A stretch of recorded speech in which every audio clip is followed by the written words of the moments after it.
So picture this. I was supposed to be on vacation, but I got a work call. So I left brunch with my friends to take the call. And immediately my jaw tightened up, my shoulders tensed up. And even though I had been doing all the right things, the meditating, the deep breathing, the journaling, all the right things, my body was still tense.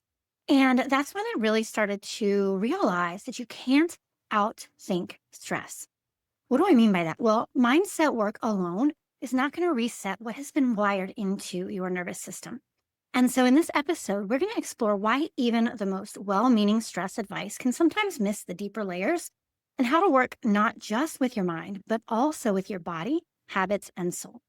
So, my friend, if you have ever felt like you are doing everything right, but you're still not feeling better, this is for you. So, hello there, and welcome back to the Magic Mindfulness Podcast and this special Rewire and Restore series for Stress Awareness Month. Now, this month, I've been sharing a series of short, powerful episodes to help you shift your relationship with stress gently, mindfully, and in a way that actually works.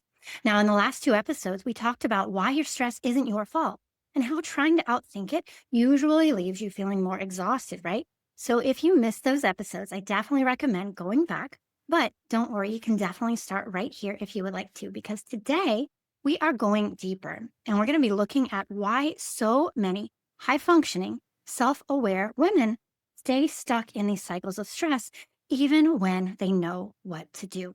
And we're going to walk through the one thing most stress advice leaves out. Real healing doesn't come from mindset alone. It comes from learning how to support yourself on every level: body, mind, habits, and soul. By the end of this episode, my intention is that you will understand what true integrated stress relief looks like and why it might feel like you've been missing something. Because there's a good chance you have, my friend. I've been there, and let me share what I've learned on my own journey with you. Now, I'm also going to share a free resource with you to help you get started, and that's my 7-minute morning routine. It is a grounding ritual that you can start tomorrow morning, no matter how busy life feels. So let's go ahead and dive in. Let's talk about why stress lives deeper and what you can do about it. Because if you have ever found yourself thinking, I shouldn't be this stressed, I know better, I have the tools, so why isn't it working? Or even something like this: I meditate, I journal, I try to stay positive, but my body still feels so tense. You are not alone. I have been there too, and you're not doing anything wrong. A lot of us have just been taught to manage our stress at the surface when what we really need is something deeper. A lot of the stress advice out there starts with the mind, and there's nothing wrong with that. Don't get me wrong, your mindset matters. But if the only thing you're trying to shift is your thoughts, while your nervous system is still wired for survival mode, you'll keep feeling stuck. Because stress doesn't just live in your head, it lives in your shoulders, your breath, your sleep patterns, your to do list, your gut, your pace, your boundaries. Stress lives in the spaces where your body has learned, I have to stay on. I can't drop the ball. I don't have time to fall apart. This is where a lot of the stress support out there falls short, at least in my own personal experience. It gives you the tools, but it doesn't help you repattern what stress has taught your body to believe, right? It might help in the moment, but it doesn't create that deep reset that you are craving. And that is where the real shift starts, not by doing more, but by learning how to meet yourself on every level. And so this is what I have found in my own practice too. I used to think, if I just meditate longer, if I journal more, if I push through one more week, then I'll feel better. Here's what I found though: one more week. It's never just one more week. It's never just one more project. It's never just one more thing. There's always something else behind it. We have to reset. We have to meet ourselves where we are. And so those things didn't touch the deeper current of stress that lived in my body. It wasn't until I started approaching it differently, not until I brought in ritual, movement, breath, boundaries, soul work. And it's the same thing that I've seen again and again with my clients. In fact, someone told me recently that during a really high stress season, she realized something that would have knocked her down in the past didn't. Not because her life was suddenly easy, but because she had tools that lived in her body now. She could breathe through it. She could move. She knew what to come back to. That's the difference. It's not about being less busy. It's not about being more perfect, not by any means. It's about being more resourced inside. So, what does it actually look like to support yourself on every level, not just the mind, but your body, your habits, your spirit? Here's how I like to think about it: the body. This is where you start to come back to sensation, right? Noticing your breath, your shoulders, your posture, learning to feel safe in stillness. Easier said than done, or in movement. In our yoga practice, we call this pratyahara, the practice of turning inward, listening to your inner landscape instead of reacting to the outer one, giving yourself the power of the pause, the power to slow down and mindfully react to a situation, to a trigger. Now, our mind, that is a very important part of this puzzle, right?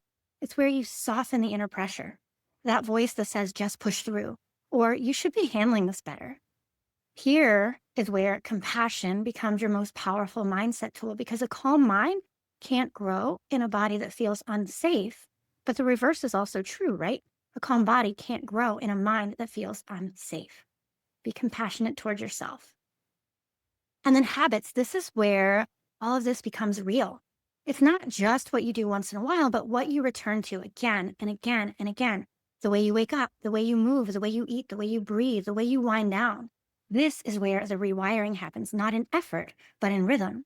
And that's why I offered you my personal 7-minute morning routine to show you an example of what is possible in just a few minutes a day so that you can start the day in this mindful space, nurturing yourself, being compassionate towards yourself, giving yourself that time for introspection, that time for mindful movement, that time to connect body, mind, heart, and soul.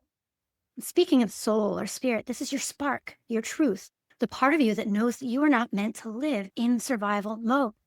Now, in yogic philosophy, this is your true self, the part untouched by stress or striving, the heart of who you are, your core. Our soul work is about remembering that version of you and gently coming home to her. And so when all of these are supported, even in small ways, you stop living in reaction and you start living from a place of alignment. You don't have to start with a 90-minute yoga class or a silent retreat. You can start with something as simple as my 7-minute ritual in the morning to ground yourself. Again, that's exactly what I teach in my 7-minute morning routine, and I'm offering it as a free gift during this series because it doesn't have to be complicated. That's what I really want you to understand. But it does need to be consistent and it does need to be embodied. It needs to meet you in your life, ask you to escape from it. So if nothing else sinks in today, let this be the shift. You are not a problem to be fixed, my friend. You are a whole person to be met, to be nourished, to be honored. And the more you meet yourself in body, in mind, in habits, in soul, the more everything begins to change. All right, so today we explored something deeper. We talked about why stress doesn't just live in your mind, it lives in your body, your breath, your patterns, and your pace. We looked at why mindset tools, while certainly helpful, can only take you so far on their own, and why real transformation happens when you support yourself on every level: body, mind, habits, and soul. This is not about doing more, it's about coming home to yourself. And the good news, you don't have to overhaul your entire life to start feeling better. You can begin with something as simple as a few mindful minutes each morning. And again, that's why I created my 7-minute morning routine. It's a free grounding ritual to help you start your day in just a few moments, feeling more centered, more clear, and more calm. You can find the link for that in the show notes below. Next week, in the final episode of this Rewire and Restore series, we'll bring all of the pieces together. I will walk you through how I help women manage their stress from the inside out, working with the body, working with the mind, working with the soul, and then developing those mindful habits. I'll also share how you can go deeper with me inside of my stress course for women, available for 25% off this month only. So until then, my friend, come back to your breath, come back to your body, come back to your rhythm, and remind yourself that you don't need to do it all. You just need to start where you are.